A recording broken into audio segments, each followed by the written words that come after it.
1절로 10절까지 한 절씩 같이 교독하시겠습니다.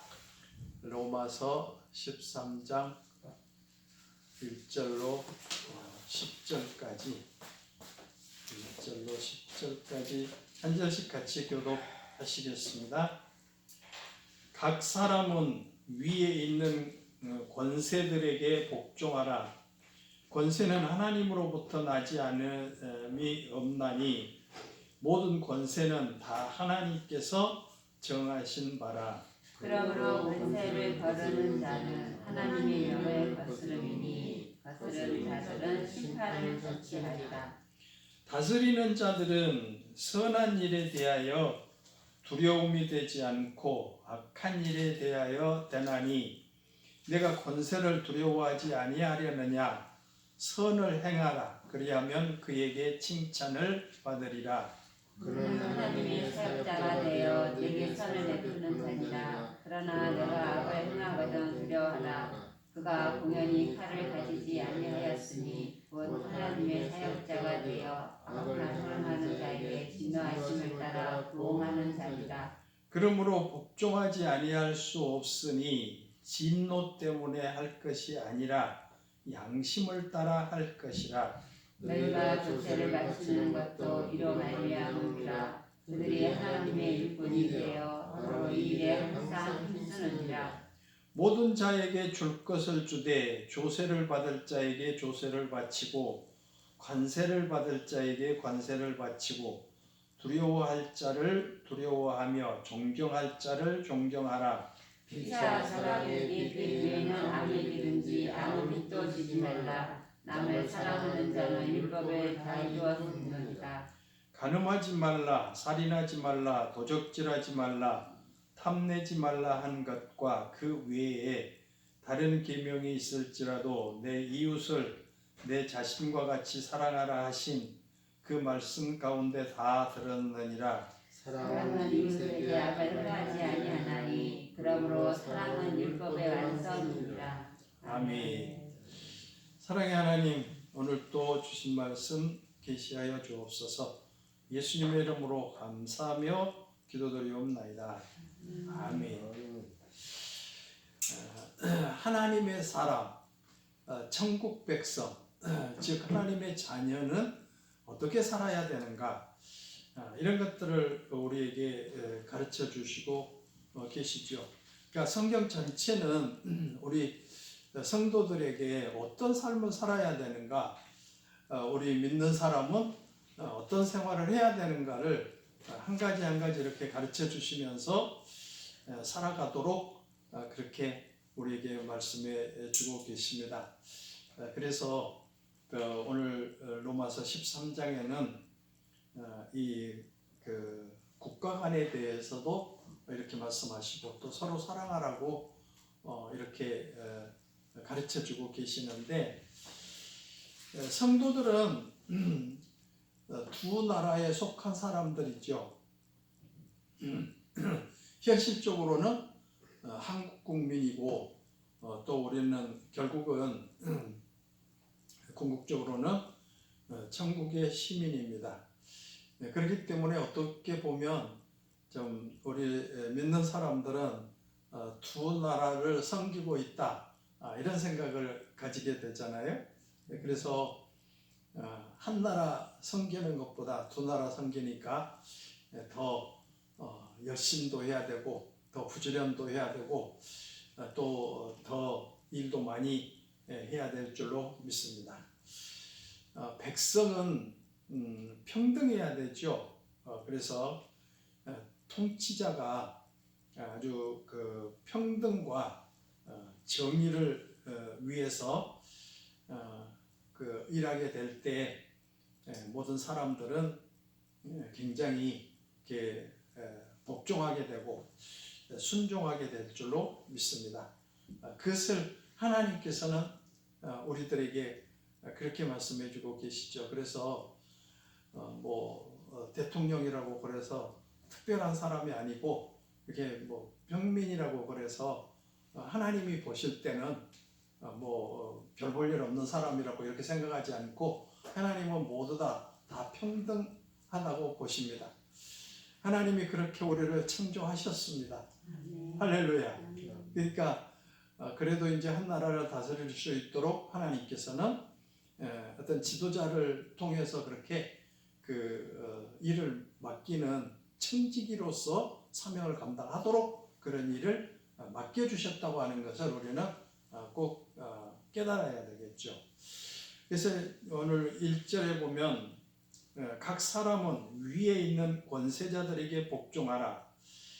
권세는 하나님으로부터 나지 않음이 없나니 모든 권세는 다 하나님께서 정하신 바라. 이렇게 말하죠. 그러니까 권세에 굴복하라고 이렇게 말씀하신데, 하나님께서 이렇게 그 권리를 주셨는데 청지기로 사용하시도록 하나님은 권리를 주신 줄로 믿습니다. 그런데 그 권리를 남용해서 사람들을 억압한다든지 또 나쁜 일을 시킨다든지 잘못한다든지 그렇게 하면 안 되겠죠.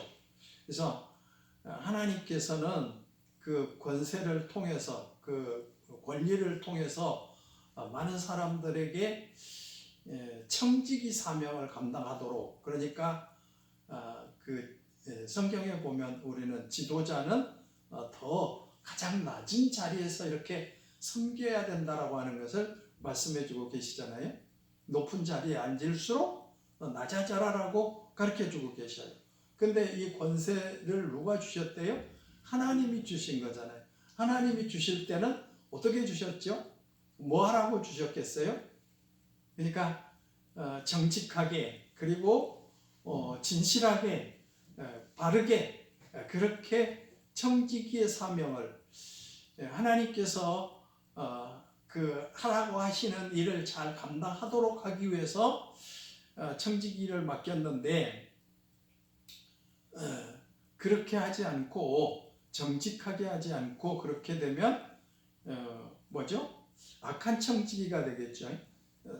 선한 청지기가 아니고 악한 청지기가 되는 것을 이렇게 보게 되죠. 그러니까 우리는 항상 하나님께서 이렇게 그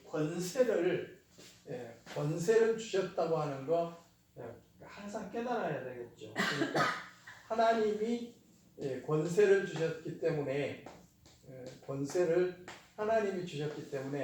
하나님이 원하시는 정직한, 그리고 그 나라를, 모든 국민을 평등하게 잘 이렇게 지도할 수 있는 그런 청지기여야 되는데, 그렇지 않게 되면 선한 청지기가 돼야 되는데 악한 청지기가 되면 안 된다. 그러니까 하나님은 선한 청지기를 원하시죠. 악한 청지기를 원하시지 않는다라고 하는 것 우리는 분명하게 이렇게 깨닫게 되죠. 그런데 하나님께서 이렇게 권세를 주실 때는 모든 국민을 자유롭게 하고 자유를 주고 평등하게 또 유익을 주면서 이렇게 다스리도록 그렇게 하는 그 권세를 가졌다면 선한 청지기가 되는데, 그렇지 않고 자기 교만을 나타내고 내가 이렇게 권자에 앉았으니까 내 마음대로 해야 되겠다, 그렇게 하면서 권력을 남용하면 결국은 악한 청지기가 되겠죠. 우리나라 속담에도 건불 10년이고 화무는 11홍이라 이렇게 이런 속담이 있죠. 그러니까 아무리 아름다운 꽃도 10일 이상 안 넘어간다라고 이렇게 말하고, 권력이 아무리 세도 10년 이상 권력을 누릴 수 없다라고 이렇게 보거든요. 말씀을 하고 있죠. 그러니까 권세 안고 권력의 자리에 있을 때 어떻게 해야 될까? 그런 것들을 좀 깊이 생각하면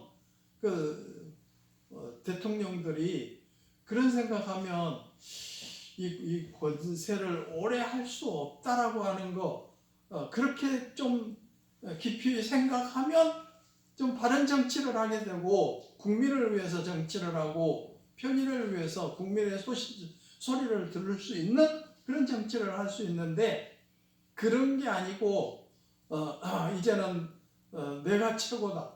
근데 권세는 누가 주셨대요? 성경에 보면 하나님이 주셨다고 그러면 하나님이 주신 것을 분명하게 깨달은다면 하나님 뜻대로 해야 되죠.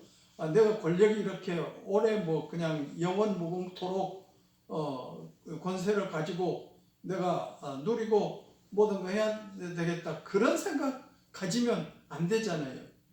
주기도문에 아버지께서 아버지 하나님께만 영광이 영원토록 있다라고 이렇게 말씀하잖아요. 그런데 세상 권력은 그렇지 않다니까요.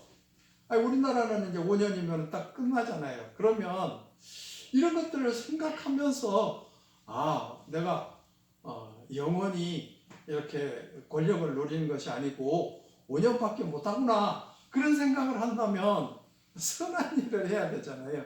근데 그런 게 아니니까 자기가 자기 힘으로 모든 것이 된 줄 알고 그렇게 잘못하면 안 된다.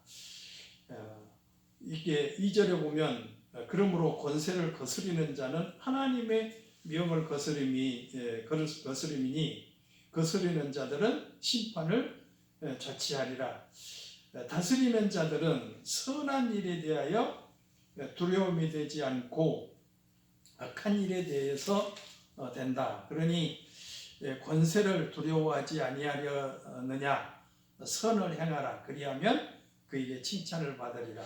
4절 한번 읽어봅시다. 시작. 그는 하나님의 사역자가 되어 내게 선을 베푸는 자니라. 그러나 내가 악을 행하거든 두려워하라. 그가 공연히 칼을 가지지 아니하였으니 곧 하나님의 사역자가 되어 악을 행하는 자에게 진노하심을 따라 보응하는 자니라. 그러니까 권세를 하나님이 주셨고 그렇기 때문에 또 해야 되는데 이 지도자는 하나님의 사역자라고 이렇게 표현을 하고 있잖아요. 그러니까 하나님이 권세를 주실 때는 선한 일을 위해서 하나님의 사역자가 되라고 이렇게 되어서 선을 베푸는 자라고 이렇게 말씀해 주시잖아요. 하나님께서 왜 주셨대요? 권세를? 왜 지도자를 세웠대요? 하나님의 사역을 위해서, 그러니까 하나님의 일을 하기 위해서 사역을 주셨다라고 권세를 주셨다라고 말하잖아요. 그래서 선을 베풀어야 되는데 악을 행하게 되면 안 될 것을 이렇게 말하고 곧 하나님의 사역자가 되어 악을 행하는 자에게 진노하심을 따라 보응하는 자니라. 그러니까 사역자라고 하는 거, 하나님의 사역자라고 하는 거, 이 지도자들은 항상 이렇게 기억을 하면서 정치를 해야 되는데 자기가 된 것처럼 내가 힘이 있고 내가 권력이 있고 내가 뭐 기술이 있어서 내가 이렇게 됐다라고 그렇게 하면서 자기들의 모든 것들을 하려고 자기 영달을 위해서 자기가 높아지려고 즉 교만하면서 그렇게 생활을 하기 때문에 사실은 하나님이 세워주셨다고 하는 것을 인정을 하지 않게 되는 것을 보게 됩니다. 분명히 이렇게 하나님은 사역자라고 말씀하시잖아요. 5절도 한번 읽어봅시다. 시작. 그러므로 걱정하지 않을 수 없으니 진노됨을 할 것이 아니라 양심을 따라 할 것이다. 그러니까 지금 하나님께서 권세를 주셨고 사역하라고 주셨는데 그렇지 않게 되면 그렇게 하지 않기 때문에 복종하지 아니할 수 없다. 그러나 그 진노 때문에 그렇게 할 것이 아니고 양심 때문에 해야 된다라고 말해주고 있습니다. 그러니까 양심을 따라서 모든 것을 할 수 있어야 된다. 그러니까 하나님께 순종해야 되는데 하나님의 뜻대로 모든 것을 하지 않을 때는 양심을 따라서 해야 된다라고 말씀해주고 계십니다. 자꾸 이렇게 지금 시대가 굉장히 좀 이렇게 그 정치하고 교회하고를 굉장히 이렇게 좀 분리시켜서 말하면서 교회들이 굉장히 좀 어려움을 많이 당하고 있더라고요. 그런데 사실 잘못된 것은 잘못됐다고 말을 해야 되고 잘한 것은 잘한다고 말을 해야 되잖아요. 목회자들이 성도들 때문에 우리 교회야 뭐 그렇지 않지만은 뭐 큰 교회들은 그러니까 여기 세상에서 말하는 뭐 우파도 있고 좌파도 있고 그러는데 성도들이 많다 보니까 이제 그렇게 교회도 그런 이렇게 파가 있을 거 아니에요. 그런데 뭐 우파 목사다라고 그러면 좌파 성도들은 다 나간대요. 이렇게 하니까 이제 제대로 말씀을 못 하는데 사실 그런 게 아니고 잘못한 것은 잘못했다고 말을 해야 되고 잘한 것은 잘한다고 말해야 될 줄로 믿습니다. 그것이 중요하잖아요. 그러니까 성경에서 뭐 그렇게 가르치냐? 베드로가 그러잖아요. 지금 지도자들이 대제사장이나 서기관들이나 바리새인들이 계속해서 이제 제자들을 막 그렇게 때리고 옥에 가두고 그러잖아요. 그런데 예수님이 부활하셨다라고 하는 그것 전하기 때문에 그런 거죠. 그런 거잖아요. 매를 때리고 그렇게 하잖아요. 그러니까 아니 예수님이 분명하게 부활하셨는데 왜 부활했다고 전하냐? 그것 전하지 마라. 이렇게 말하잖아요. 자기들은 죄 있다고 죽였는데 예수님을 죽였는데 예수님이 살아났다라는 거예요. 근데 그 말 하지 말라는 거예요. 그 말 하게 되면 모든 국민들이 다 이상하게 생각할 거 아니에요? 그러니까 그 말을 하지 말라고. 그래서 이제 매를 때리든지 감옥에 가두든지 그렇게 하고 이제 내놓잖아요. 근데 많은 사람들이 부활한 거 예수님이 부활하셨다는 걸 알기 때문에 이제 자기들끼리도 이렇게 타협을 하잖아요.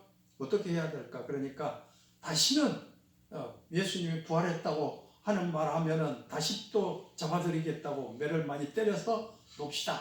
그렇게 하고 이제 매를 때리고 이제 베드로를 불러다가 매를 때리고 다시는 그렇게 예수님 부활했다고 말하지 마라. 이렇게 이제 하라고 그러잖아요. 그때 베드로가 뭐라고 그래요? 당신들 한번 생각해 보라고. 하나님 말씀 듣는 것이 옳은가 사람 말 듣는 것이 옳은가 생각해 봐라. 이렇게 하면서 베드로는 당당하게 그렇게 그들 앞에서 복음을 증거하고 우리는 예수님이 부활하는 것 목격자다. 우리가 증인이다. 이렇게 하면서 당당하게 그런 일을 했던 것을 우리는 보게 됩니다. 그러니까 우리는 잘한 것은 잘했다고 그렇게 하고 잘못한 것은 잘못했다라고 하는 것을 분명하게 깨달아야 돼. 문재인 대통령이 잘하신 거 잘한 것은 잘했다고 해줘야 되죠. 근데 잘못한 것은 또 잘못했다고도 말을 해야 되는데 왜 그 많은 국민들이 광화문에 모여가지고 그렇게 한가? 그렇다면 그런 것들 좀 생각해보고 내가 좀 잘못한 거 있구나라고 그러면 거기서 뭐 잘못했다고 말하라 하면 이건 잘못했다 이렇게 말하면 되잖아요. 근데 뭐 저 광화문 국민들 모이면서 정광훈 목사들이 하는 말은 왜 누구죠? 그 사람을 존경하는 누구 그런데 그 사람이 간첩이었다며요. 그런데 그 사람 이름을 부르면서 이렇게 존경하는 나무들에게 이렇게 간첩을 갖고 그렇게 했는데 그런 건 잘못했다고 말해라. 그러면 된다 그러는데 그렇게 안 하니까 그런 모임들 가진 것 같습니다. 아무튼 이게 우리는 잘못한 것은 잘못했다라고 말을 해야 되고 하나님이 권세를 주었기 때문에 하나님 뜻대로 안 하면 저항도 할 수 있어야 된다고 하는 거 그런 것들 우리는 분명하게 성경에서 우리는 깨닫게 될 줄로 믿습니다.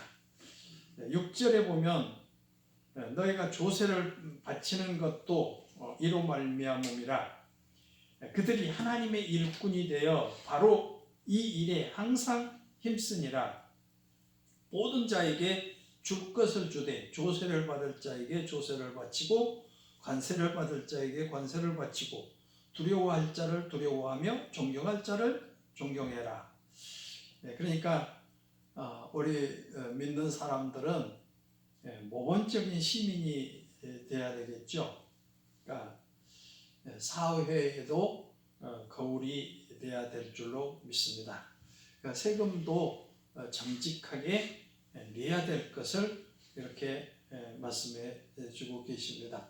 그러니까 하나님 믿는다고 해서 우리는 하나님 백성이니까 세금 안 내도 된다 이렇게 하면 안 되겠죠. 그런데 이 세금 문제는 바르게 해야 되고 권세자가 하나님이 세워주었는데 국민을 억압하고 또 자유를 주지 않는다면 이런 것들에는 항의를 해야 되겠죠. 사실 이렇게 평등하게 모든 것을 한다면 좀 그렇게 우리가 다 따라야 되잖아요. 근데 특별하게 교회만 가지고 이렇게 모든 걸 하고 있더라고요. 지금 다 모든 거 거의 풀어주고 있는데 교회는 무조건 그리고 어디 저기 광주인가 어딘가도 보니까 어떤 수련회 모여가지고 몇 명이었는데 할 수 있는 최대 그걸 모든 것 다 동원해서 처벌을 하겠다라고 그런 말을 하더라고요. 어떻게 그 교회가 사실은 정치하는 사람들이 교회에다가 목회자들한테 사정하면서 기도 좀 해달라고 이 나라를 위해서 기도를 해달라고 질병을 치유하도록 하나님이 이 재앙을 거두시도록 기도해달라고 이렇게 사정을 하면서 좀 해야 될 것 같은데 그런 것들이 안 된 거 보면서 참 안타까워 합니다. 8절에 보면 빛과 사랑의 빛 외에는 아무에게도 아무 빚도 지지 말라. 남을 사랑하는 자는 율법을 다 이루었느니라 이렇게 말씀하시죠. 우리는 어떻게 보면 빚 지고 사는 인생인 줄로 믿습니다. 빚을 지고 사는 사람들 있잖아요. 빚 지면 어떤가요? 빚 지고는 살 수 없잖아요. 우리가 저 동산리 교회 지으면서 빚을 좀 졌는데, 야 이거 아무튼 5개월에 한 번씩 이제 그때 500만 원씩 이렇게 그걸 갚아야 되잖아요. 50만 원인가? 50만 원인가? 한 달에 150만 원씩 내주네. 한 달에 150만 원이니까 5달이 6개월이니까 500만 원 이렇게 내는데 자고 일어나면 금방 돌아온 것 같아. 이야 그거 그렇게 빨리 돌아온지 모르겠더라고요. 근데 아무튼 빚지고는 못 살죠. 그런데 성경에서도 아무에게도 빚을 지지 말라고 이렇게 말하는데 우리는 빚을 세 가지 지고 있는데 빚지지 말라고 그랬는데 우리는 다 빚진 자잖아요. 빚이 죄의 빚을 지고 있고, 그리고 복음의 빚을 지고 있고, 사랑의 빚을 지고 있습니다. 그러니까 죄의 빚을 지었는데 우리는 다 죄인이잖아요. 모든 사람이 다 죄를 범했다 이렇게 말하는데, 십자가의 보혈의 피로 우리를 구속해 주신 예수님에게 우리는 죄의 빚을 진 사람들이잖아요. 우리가 죄인이기 때문에 우리 죄를 대신해서 예수님이 가시관 쓰시고 두 손과 두 발에 대못을 박히고 옆구리에 창을 받아서 물과 피를 다 쏟아주시고 우리를 구속해 주셨는데, 참으로 우리는 죄의 빚진 자인 것을 우리는 꼭 생각하면서 나를 사해 주시기 위해서 이 죄를 다 없어지게 하시기 위해서 그 빚을 갚기 위해서 예수님이 내 대신 이렇게 죽어주신 그 사랑의 빚을 우리는 항상 생각하면서 살아야 될 줄로 믿습니다.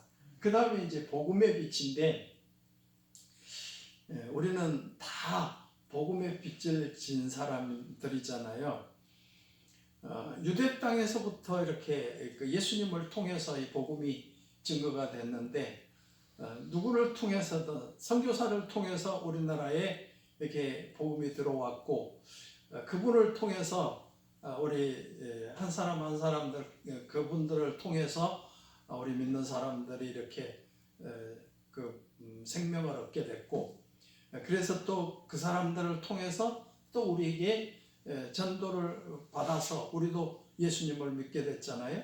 누구를 통해서든 우리는 이렇게 빛을 지게 된 줄로 믿습니다. 그러니까 나에게 복음을 전해준 사람은 나에게 빛을 진 사람이잖아요. 내가 빚진 사람이잖아요. 그러면 우리는 그 빚을 갚아야 될 줄로 믿습니다. 그래서 사도 바울은 자기에게 그렇게 복음을 전해준 주님을 위해서 이렇게 그냥 그 빚을 갚기 위해서 아주 동분서주하면서 그렇게 자기 목숨을 다해서 모든 빚을 갚기 위해서 최선을 다했던 것을 우리는 성경을 통해서 보게 됩니다. 할렐루야. 그래서 내가 복음을 전하지 않으면 내게 화가 있으리라라고 이렇게 말씀을 하시면서 내가 부득불 할 일이라라고 하면서 이 복음을 전했던 것을 보게 됩니다. 왜요? 똑같은 복음의 빛을 졌기 때문에 사도 바울은 그렇게 복음의 빛을 갖기 위해서 최선을 다하신 줄로 믿습니다. 사도 바울이 죄의 사함을 받았다면 우리도 똑같이 사함을 받았고, 사도 바울이 복음의 빛을 졌다면 우리도 똑같이 복음의 빛을 진 사람들인 줄로 믿습니다. 그러니까 사도 바울을 위해서 죽으신 주님이 나를 위해서도 죽으셨고, 나를 위해서 죄값을 치러주신 주님이 사도 바울을 위해서도 치러주셨다면, 그러면 똑같은 그런 은혜를 받은 바울은 그렇게 복음을 전한다면, 그 빛을 갖기 위해서 그렇게 했다면 오늘 우리들도 이 복음 전하기 위해서 그 빛을 갚아야 될 줄로 믿습니다. 그러니까 항상 그 빚을 갚기 위해서, 전도의 빚을 갚기 위해서 우리도 늘 전도해야 될 줄로 믿습니다. 그런데 이제 올해는 코로나 때문에 핑계가 누구도 만나지 못하니까, 사실 만나지 못하니까 전도도 못하게 되잖아요. 그러니까 전도하라고 전도 마음껏 사람들 만나서 가서 전도할 수 있는 기회가 그렇게 많이 있었는데 안 하니까 하나님께서 그렇게 안 하냐 그러면 너네들 하지 말아라 이렇게 좀 막아놨는지도 모르겠어요. 못 만났잖아요 지금은. 아니, 지금은 사람들이 예수님 믿는 사람이라면 아무튼 뭐 만나려고도 안 하고 혐오 집단으로 만들어봤다니까 완전히. 그래가지고 예수 믿는 사람들 어느 저기 뭐 은평 제일교회 심한구 목사 그 교회는 누가 그랬다는 교인들 다 모아놓고 불질러 버리면 쓰겠다고 그 교회 불질러 버렸다고 그렇게까지 한다는 거예요. 그러니까 이게 보통 심각한 문제가 아니에요.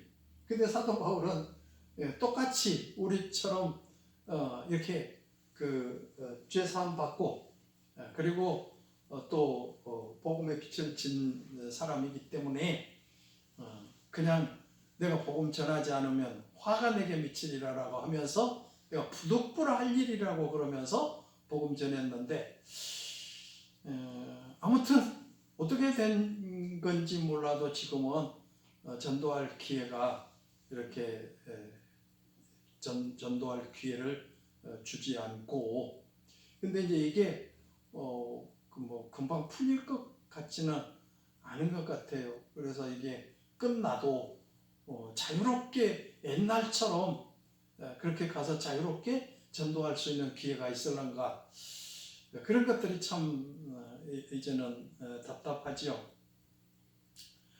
그리고 이제 사랑의 빛을 졌다 우리는 이렇게 말하는데 10절에 보면 사랑은 이웃에게 악을 행하지 아니하나니 그러므로 사랑은 율법의 완성이니라. 그러니까 딴 빚은 다 지면 안 되는데 빚진 사람들 보면은 어떻습니까? 그냥 안 사도 될 걸 사가지고 왜 빚을 지냐고.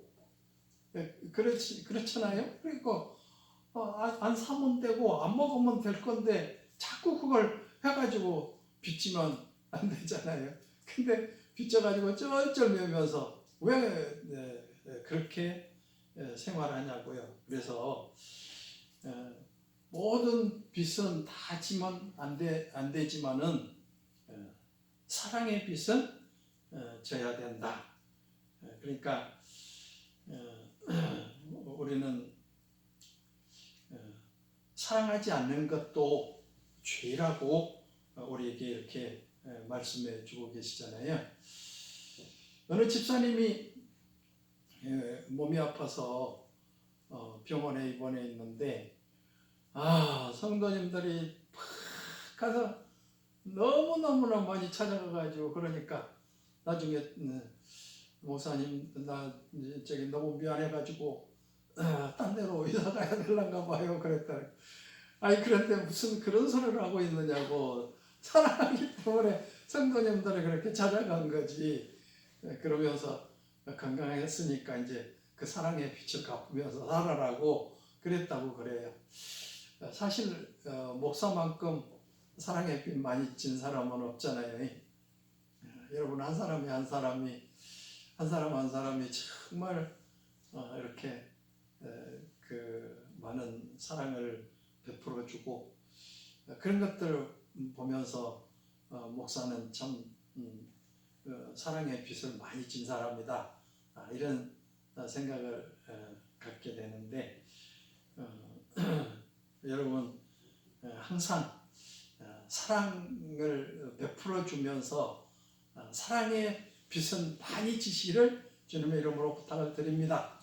할렐루야. 누구에게든지 사랑의 빛을 진다고 하는 것은 중요한 일이죠.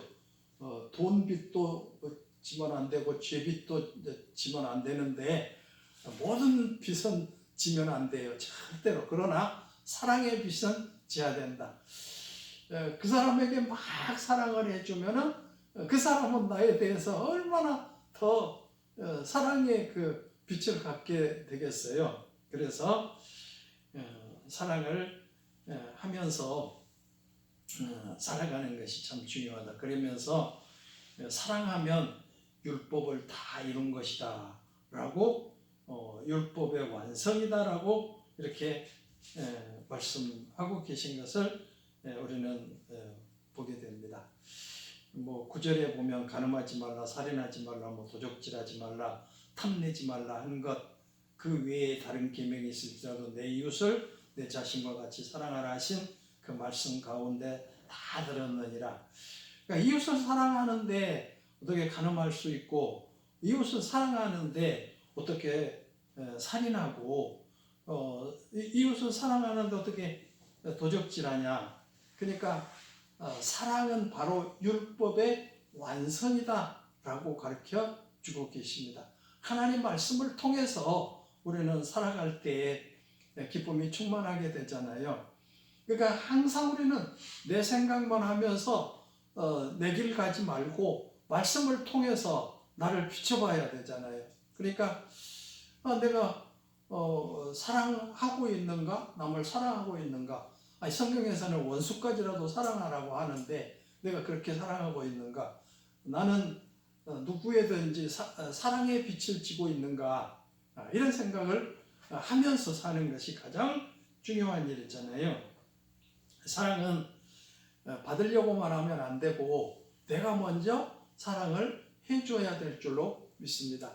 그것이 가장 중요한 거죠. 우리 믿는 사람들은